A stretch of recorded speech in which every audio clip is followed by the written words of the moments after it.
8억 2천만 원. 제 퇴직금과 평생 모은 돈을 모두 합친 숫자였습니다. 그 돈으로 산 집이 지금은 얼마일까요? 6억도 안 됩니다. 2억 가까운 돈이 5년 사이에 허공으로 사라졌습니다. 아내와 함께 한강을 바라보며 꿈꿨던 여유로운 노후는 온데간데 없고, 지금 저희는 월세라도 받으려고 남의 아이들을 가르치며 하루하루를 버티고 있습니다. 안녕하십니까? 서울 양천구에서 40년간 공무원으로 일해온 김근식입니다. 지금은 김포 한강 신도시에 살고 있습니다. 아니, 살고 있다기보다는 갇혀 있다고 해야 맞을 것 같습니다. 2019년 정년퇴직과 함께 제2의 인생을 꿈꾸며 이곳에 왔는데 그 꿈이 악몽이 될 줄은 몰랐습니다. 5년간의 이야기를 끝까지 들어봐 주십시오. 제가 어떻게 노후자금 2억을 날렸는지, 그리고 지금은 어떻게 살아가고 있는지 솔직하게 말씀드리겠습니다. 2019년 3월이었습니다. 40년간의 공직 생활을 마치고 퇴직식에서 꽃다발을 받던 그날을 아직도 기억합니다. 동료들이 건넨 축하 인사가 귀에 맴돌았습니다. 이제 진짜 자유의 몸이네요. 부러워요. 그 말이 맞았습니다. 처음으로 제 인생을 제가 결정할 수 있는 시간이 온 것입니다. 퇴직금 5억 원과 매달 들어올 연금 250만 원, 그리고 아내와 함께 모은 적금까지 합치니 제법 든든했습니다. 아내는 제 퇴직 첫날 아침 일찍 일어나 미역국을 끓여 주었습니다. 여보, 이제 새 출발이네. 그 말에 가슴이 뭉클했습니다. 결혼한 지 35년, 제가 일에만 매달려 사는 동안 아내는 집안일과 아이들 뒷바라지를 혼자서 해냈습니다. 이제는 아내와 함께 여행도 다니고 손자들도 자주 보면서 여유롭게 살 수 있겠다는 생각에 마음이 설렜습니다. 그런데 며칠 지나니 답답함이 밀려왔습니다. 40년간 아침 7시면 집을 나서던 습관이 하루아침에 바뀔 리는 없었습니다. 할 일 없이 집에 있으니 시간이 더디게 흘렀습니다. 뉴스를 보고 신문을 읽어도 오전이 끝나지 않았습니다. 아내는 여전히 바빴습니다. 동네 공부방에서 아이들을 가르치는 일을 계속하고 있었거든요. 그렇게 일주일쯤 지났을 때였습니다. 아침 신문을 넘기다가 부동산 광고 하나가 눈에 띄었습니다. 김포 한강 신도시 분양 광고였습니다. 한강 조망 프리미엄 김포 골드라인으로 서울 직결. 미래가치 상승 예정 지역. 그 문구들이 이상하게 마음을 끌었습니다. 그날 저녁 아내에게 넌지시 말해봤습니다. 여보, 우리 이참에 집 좀 옮겨볼까? 서울은 너무 복잡하고 공기도 안 좋잖아. 아내는 고개를 갸웃했습니다. 갑자기 왜 여기서 계속 살면 안 돼? 그 반응이 당연했습니다. 저희는 20년 넘게 같은 아파트에서 살았거든요. 하지만 제 마음속에는 이미 새로운 곳에서의 생활이 그려지고 있었습니다. 다음 날 바로 김포로 향했습니다.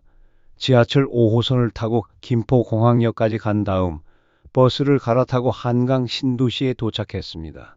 첫인상은 확실히 좋았습니다. 깔끔하게 조성된 신도시, 반듯한 도로, 그리고 무엇보다 한강이 바로 보이는 조망이 인상적이었습니다. 서울 강서구에서 30분이면 올 수 있는 거리인데 집값은 서울의 절반도 안 됐습니다. 모델하우스에서 만난 분양 상담사는 친절했습니다. 어르신, 정말 좋은 타이밍에 오셨네요. 내년이면 김포 골드라인이 개통됩니다. 그럼 서울 도심까지 한 번에 갈 수 있어요. 지금 사두시면 나중에 후회 안 하실 겁니다. 그 말이 확신에 차 있어서 믿음이 갔습니다. 집으로 돌아와서 아내에게 현장에서 찍은 사진들을 보여줬습니다. 한강이 내려다 보이는 베란다 사진, 넓은 거실, 새하얀 주방. 아내도 눈을 반짝였습니다. 정말 깨끗하네. 공기도 좋을 것 같고. 그날 밤 저희는 오랜만에 미래 계획에 대해 이야기했습니다. 김포에서 조용히 살면서 가끔 서울에 올라와 아이들도 보고 한강변을 산책하며 여유를 만끽하는 모습을 그렸습니다. 며칠 뒤 다시 김포로 갔습니다. 이번에는 아내와 함께였습니다. 아내도 현장을 보더니 마음에 들어 했습니다. 여보, 여기서 살면 정말 좋겠다. 공기도 맑고 한강도 보이고. 그 순간 저는 확신했습니다. 이곳이 저희 노후의 보금자리가 되어야 한다고 말입니다. 계약은 생각보다 빨리 진행됐습니다. 퇴직금 5억 원에 기존 집 전세 보증금 2억 원, 그리고 나머지는 대출로 충당하기로 했습니다. 8억 2천만 원. 제 인생에서 가장 큰 돈을 한 번에 쓰는 순간이었습니다. 계약서에 도장을 찍을 때 손이 조금 떨렸습니다. 하지만 아내가 제 손을 잡아주며 말했습니다. 잘한 결정이야. 우리 여기서 행복하게 살자. 2019년 9월 드디어 김포 골드라인이 개통된다는 소식이 들려왔습니다. 그날 저는 뛸 듯이 기뻤습니다. 이제 정말 서울과 직결이구나. 우리 선견지명이 있었어. 아내에게 자랑스럽게 말했습니다. 뉴스에서는 김포 골드라인 개통으로 김포 지역 부동산 가격이 상승할 것이라는 전망을 내놨습니다. 그 뉴스를 보며 저는 확신했습니다. 우리가 잘못 선택한 게 아니구나. 입주는 그해 12월이었습니다. 40년간 살던 서울집을 떠나는 날 마음이 복잡했습니다. 추억이 깃든 곳을 떠난다는 아쉬움도 있었지만 새로운 곳에서의 생활에 대한 기대가 더 컸습니다. 이사 트럭이 짐을 싣고 김포로 향할 때 저는 아내 손을 꼭 잡았습니다. 여보, 이제 정말 새 출발이야. 새 집은 정말 깨끗했습니다. 모든 것이 새 것이고 한강 조망도 광고 사진 그대로였습니다. 첫날 밤 베란다에서 한강을 바라보며 아내와 함께 맥주를 마셨습니다. 여기 와서 잘했네. 공기도 좋고 조용하고 아내도 만족스러워했습니다. 그 순간만큼은 정말 행복했습니다. 앞으로 이곳에서 평온한 노후를 보낼 수 있을 것 같았습니다. 하지만 그 행복은 오래가지 못했습니다. 입주한 지 한 달쯤 지나자 현실이 보이기 시작했습니다. 김포 골드라인을 처음 탔을 때의 충격을 지금도 잊을 수 없습니다. 1량짜리 작은 전철이 사람들로 가득 차 있었습니다. 출근 시간도 아닌데 이미 10,000원이었습니다. 할아버지 할머니들이 서울 병원에 가려고 기차를 기다리는 것처럼 줄을 서 있었습니다. 이게 뭐야? 지하철이 이렇게 작아? 속으로 중얼거렸습니다. 서울 지하철에 익숙한 저로서는 이해할 수 없었습니다. 사람들 표정도 어두웠습니다. 짜증 섞인 한숨 소리가 여기저기서 들렸습니다. 그때 처음으로 불안한 감정이 스쳐 지나갔습니다. 혹시 우리가 잘못 선택한 건 아닐까? 집 근처 상황도 기대와 달랐습니다. 큰 마트 하나 제대로 없었습니다. 서울에서는 걸어서 5분 거리에 대형 마트가 있었는데 여기서는 차로 20분은 가야 했습니다. 병원도 마찬가지였습니다. 동네 의원은 몇 개 있었지만 큰 병원은 멀었습니다. 아내가 감기로 병원에 가려 할 때마다 서울까지 나가야 했습니다. 그래도 처음 몇 달은 참을만 했습니다. 새 집이니까 신도시니까 시간이 지나면 나아질 거라고 생각했습니다. 무엇보다 집값이 올라가고 있다는 소식이 들려왔습니다. 입주 6개월 만에 같은 평형대가 8억 5천만 원에 거래됐다는 얘기를 들었습니다. 여보, 우리 집값 벌써 올랐어. 3천만 원은 번셈이야. 아내에게 기뻐하며 말했습니다. 하지만 그 기쁨도 잠시였습니다. 2020년 초부터 이상한 소문들이 들리기 시작했습니다. 김포 골드라인이 너무 복잡해서 김포골 병라인이라고 부른대. 여기 아파트 너무 많이 지어서 과공급 아니야? 처음에는 그냥 유언비어라고 생각했습니다. 하지만 시간이 갈수록 그 얘기들이 현실이 되어갔습니다. 실제로 김포 골드라인은 지옥철이었습니다. 출퇴근 시간에는 사람들이 문에 끼어서 타지도 못했습니다.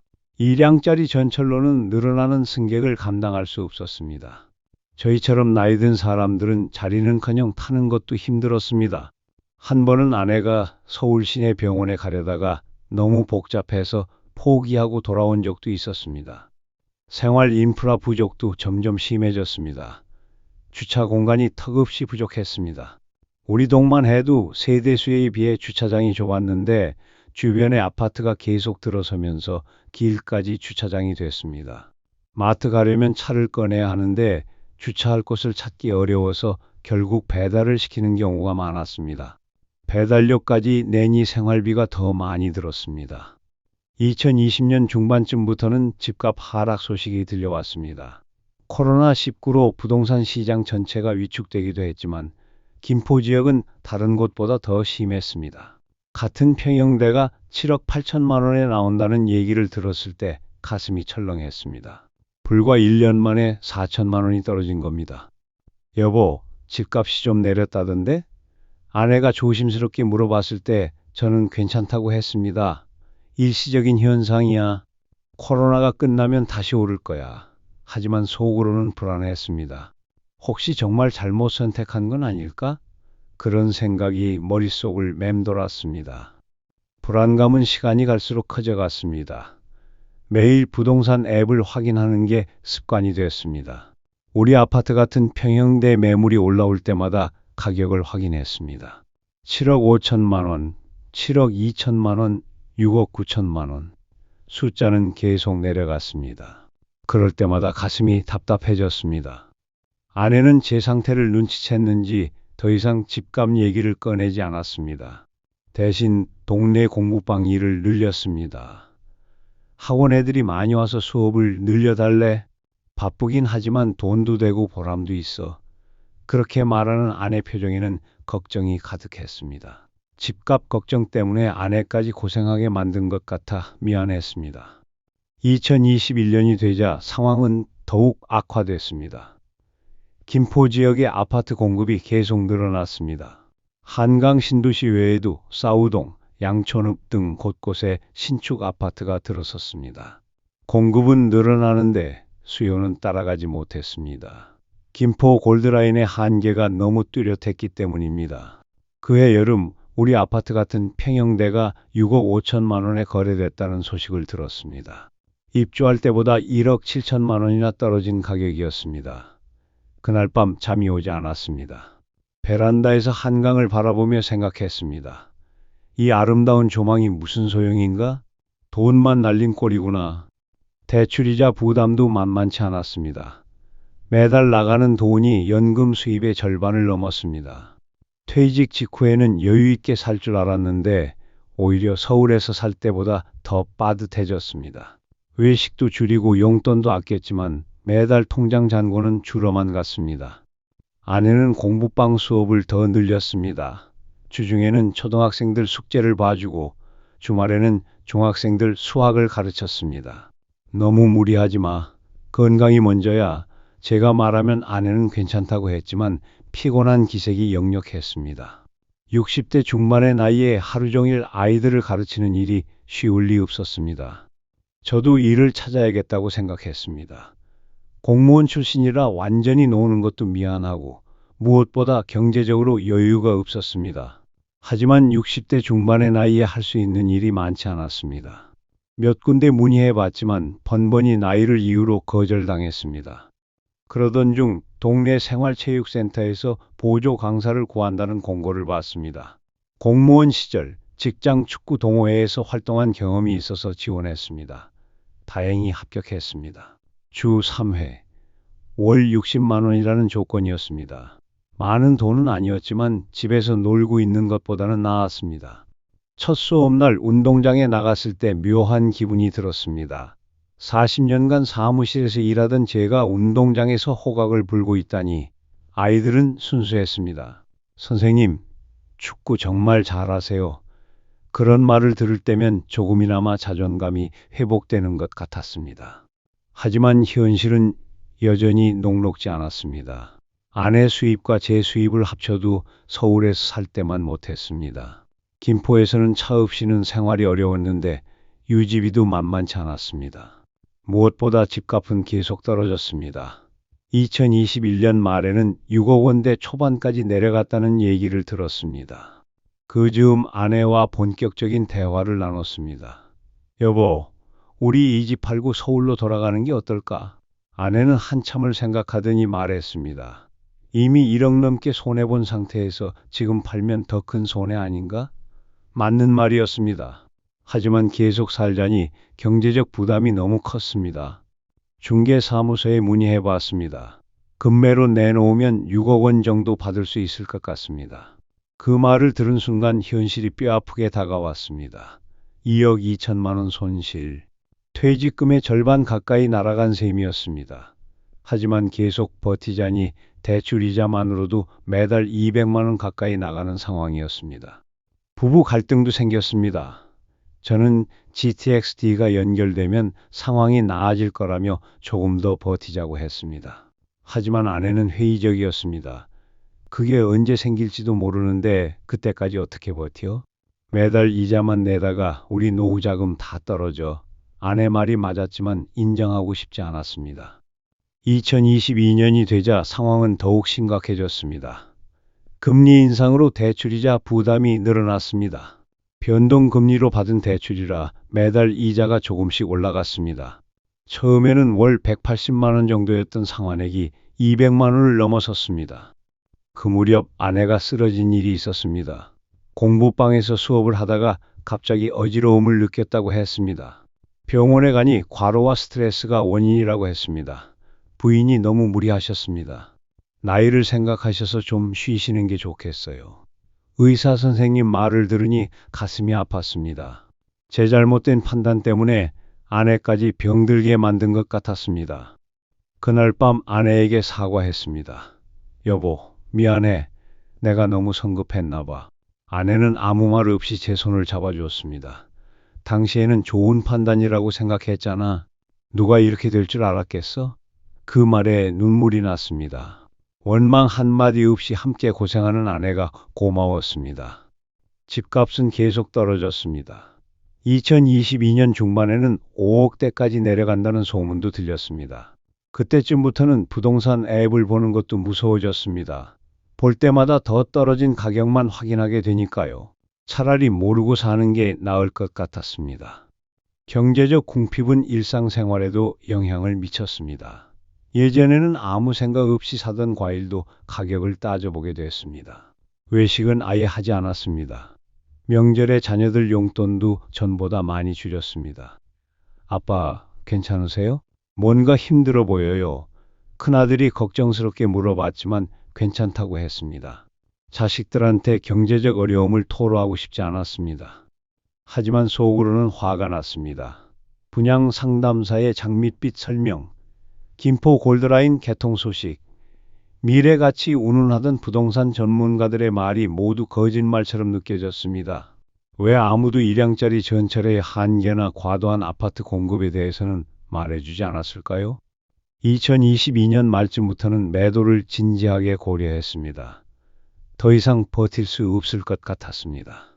하지만 중개사 상담 결과는 절망적이었습니다. 요즘 김포 아파트는 급매로 내놔도 팔기 어려워요. 사는 사람이 없어요. 그 말을 들은 순간 절망감이 밀려왔습니다. 팔고 싶어도 팔 수 없는 상황에 빠진 겁니다. 그 무렵 아내와 큰 싸움을 한 적이 있습니다. 제가 GTX 얘기를 또 꺼냈을 때였습니다. 여보, GTX-D 계획이 확정됐다던데? 그럼 상황이 나아질 거야. 아내는 화를 냈습니다. 그게 언제 생길지도 모르는데 왜 자꾸 그런 말만 해? 현실을 직시해. 그날 밤 저희는 각자 다른 방에서 잤습니다. 다음 날 아침 아내가 조심스럽게 말을 꺼냈습니다. 여보, 우리 좀 더 현실적으로 생각해보자. 이 집 정리하고 서울로 돌아가는 게 어떨까? 저는 고개를 저었습니다. 2억 날리고 가란 말이야? 차라리 여기서 죽는 게 나아. 극단적인 말을 했지만 그만큼 절망스러웠습니다. 2023년 초가 되자 집값은 바닥을 뚫는 듯 했습니다. 같은 평형대가 5억 8천만 원에 거래됐다는 소식을 들었을 때는 정말 멘탈이 나갔습니다. 2억 4천만 원 손실, 퇴직금의 절반이 날아간 셈이었습니다. 그날 밤 혼자 베란다에 나가 한강을 바라보며 눈물을 흘렸습니다. 경제적 어려움은 점점 심해졌습니다. 금리가 계속 오르면서 월 상환액은 220만 원까지 올랐습니다. 아내 수입과 제 수입을 합쳐도 생활비를 빼고 나면 빠듯했습니다. 적금은 이미 다 깼고 비상금도 거의 바닥이 났습니다. 그때 아내가 결단을 내렸습니다. 여보, 나 공부방을 정식 학원으로 바꿀게. 수입을 더 늘려야겠어. 그동안 개인적으로 아이들을 가르치던 것을 학원으로 신고하겠다는 것이었습니다. 학원 운영에는 더 많은 책임이 따랐지만 수입도 늘어날 수 있었습니다. 저도 부업을 더 찾아야 했습니다. 생활체육 보조 강사 일만으로는 부족했습니다. 주말에는 동네 마트에서 카트를 정리하는 일을 시작했습니다. 시간당 1만 원도 안 되는 일이었지만 안 하는 것보다는 나았습니다. 60대 중반의 나이에 마트에서 일하는 것이 쉽지는 않았습니다. 몸도 힘들었고 자존심도 상했습니다. 한때는 공무원으로 나름의 사회적 지위가 있었는데 지금은 마트 알바생이 된 기분이었습니다. 하지만 현실 앞에서는 자존심을 접어야 했습니다. 그런 힘든 시기에 희망의 소식이 들려왔습니다. 2023년 말 GTX-D 노선이 확정됐다는 뉴스였습니다. 5호선 연장과 함께 김포도 GTX 네트워크에 연결된다는 내용이었습니다. 그 뉴스를 보는 순간 가슴이 뛰었습니다. 여보, 봐. 내가 뭐라고 했어? 이제 정말 달라질 거야. 아내는 조심스럽게 반응했습니다. 그래도 실제로 생기려면 몇 년은 더 걸릴 텐데. 맞는 말이었지만 저는 희망을 품었습니다. 적어도 방향은 제가 예상한 대로 가고 있었습니다. 그동안의 고통이 헛되지 않았다는 생각이 들었습니다. 실제로 GTX 소식이 나온 후 부동산 시장에 변화가 있었습니다. 김포 지역에 대한 관심이 조금씩 늘어났고 집값도 소폭 상승하기 시작했습니다. 6억 원대 초반까지 올랐다는 얘기를 들었을 때는 정말 기뻤습니다. 여전히 큰 손실 상태였지만 그래도 바닥은 지났다는 생각이 들었습니다. 하지만 진짜 변화는 따로 있었습니다. 아내의 학원이 자리를 잡기 시작한 것입니다. 처음에는 학생 수가 많지 않았는데 점점 늘어났습니다. 아내의 성실한 지도와 꼼꼼한 케어 덕분이었습니다. 엄마, 우리 선생님 정말 잘 가르쳐 주세요. 학생들이 그런 말을 할 때마다 아내의 얼굴에 웃음이 번졌습니다. 저도 생활체육일에 적응이 됐습니다. 처음에는 어색했지만 아이들과 함께 운동하는 것이 즐거웠습니다. 무엇보다 아이들이 저를 따라줘서 보람을 느꼈습니다. 선생님, 내일도 와주세요. 그런 말을 들으면 피곤함이 사라졌습니다. 2024년 들어서는 마음의 여유도 조금 생겼습니다. 집값이 7억 원대까지 올랐다는 소식을 들었을 때 아내와 함께 기뻐했습니다. 여전히 1억 이상 손실 상태였지만 그래도 희망이 보였습니다. 여보, 이제 정말 고개를 넘긴 것 같아. 아내도 동감했습니다. 그 무렵 저희 부부는 중요한 깨달음을 얻었습니다. 집값이 오르고 내리는 것보다 더 중요한 게 있다는 것을요. 5년간의 고생을 통해 저희는 정말 소중한 것이 무엇인지 알게 됐습니다. 돈도 중요하지만 건강과 가족, 그리고 보람 있는 일상이 더 중요하다는 것을요. 아내는 이제 학원 운영이 완전히 안정됐습니다. 학생 수도 늘었고 학부모들의 신뢰도 얻었습니다. 월 수입도 150만 원 정도까지 늘었습니다. 여보, 이 일 정말 보람 있어? 아이들이 성적 오르는 걸 보면 뿌듯해. 아내가 일에서 만족감을 찾는 모습을 보니 저도 기뻤습니다. 저도 생활체육 지도에 더 열정을 쏟게 됐습니다. 아이들 축구 실력이 늘고 체력이 좋아지는 걸 보면 정말 뿌듯했습니다. 마트 일도 계속하고 있습니다. 처음에는 자존심이 상했지만 지금은 일하는 것 자체에 감사함을 느낍니다. 건강하게 일할 수 있다는 것만으로도 축복이니까요. 집값은 조금씩 회복되고 있지만 여전히 큰 손실 상태입니다. 하지만 더 이상 그것에만 매달리지 않습니다. 이제 저희는 이곳에서 새로운 인생을 시작했습니다. 한강을 바라보며 산책하는 즐거움, 동네 사람들과 나누는 인사, 학원 아이들의 웃음소리, 이런 것들이 돈으로는 살 수 없는 소중한 것들이라는 걸 알았습니다. 물론 후회가 없는 것은 아닙니다. 좀 더 신중하게 결정했다면 이런 고생은 하지 않았을 텐데 하는 생각이 들 때가 있습니다. 특히 퇴직금 2억을 날린 것은 정말 아픈 손실입니다. 하지만 그 고생을 통해 얻은 것도 있습니다. 진짜 중요한 것이 무엇인지, 부부가 함께 어려움을 이겨내는 법, 그리고 나이 들어서도 새로운 도전을 할 수 있다는 용기 같은 것들 말입니다. 지금 저희가 하고 싶은 말은 이겁니다.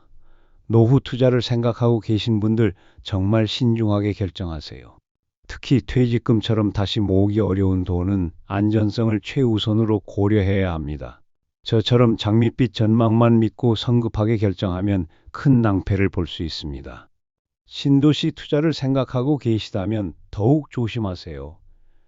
교통 인프라의 실제 수용 능력, 지역 공급량, 생활 편의 시설 같은 것들을 꼼꼼히 따져보세요.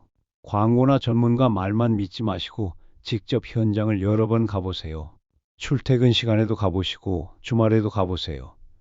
그리고 이미 살고 있는 사람들 얘기를 들어보세요. 무엇보다 투자 실패로 인생이 끝나는 것은 아니라는 걸 말씀드리고 싶습니다. 저희도 2억이라는 큰 돈을 잃었지만 새로운 방법으로 살아가고 있습니다. 중요한 것은 절망하지 않고 현실을 받아들이는 것입니다. 그리고 남은 인생을 의미 있게 살아가는 것입니다. 5년 전 김포로 이사 올 때의 기대와 꿈은 많이 달라졌습니다. 하지만 지금의 삶도 나름의 의미가 있습니다. 아내와 함께 일하며 보람을 찾고 아이들을 가르치며 기쁨을 얻고 한강변을 산책하며 마음의 평화를 찾습니다. 돈은 잃었지만 더 소중한 것을 얻었다고 생각합니다. 앞으로도 쉽지 않을 겁니다. 여전히 대출 상환 부담이 있고 집값 회복도 언제까지 걸릴지 모릅니다. 하지만 저희는 포기하지 않을 겁니다. 건강한 몸과 마음으로 할 수 있는 일을 찾아서 꾸준히 해나갈 것입니다. 그것이 저희가 선택한 노후의 모습입니다. 여러분도 투자 결정을 하실 때 신중하게 생각해 보세요. 그리고 혹시 실패하더라도 절망하지 마세요. 인생은 돈만으로 평가되는 것이 아니니까요. 건강하고 의미 있는 삶이 진짜 성공이라고 생각합니다. 제 이야기를 끝까지 들어주셔서 감사합니다. 여러분의 노후가 평안하고 행복하기를 진심으로 바랍니다. 구독과 좋아요도 눌러주시고 댓글로 여러분의 생각도 들려주세요. 함께 나누면 더 큰 지혜가 될 수 있을 것 같습니다.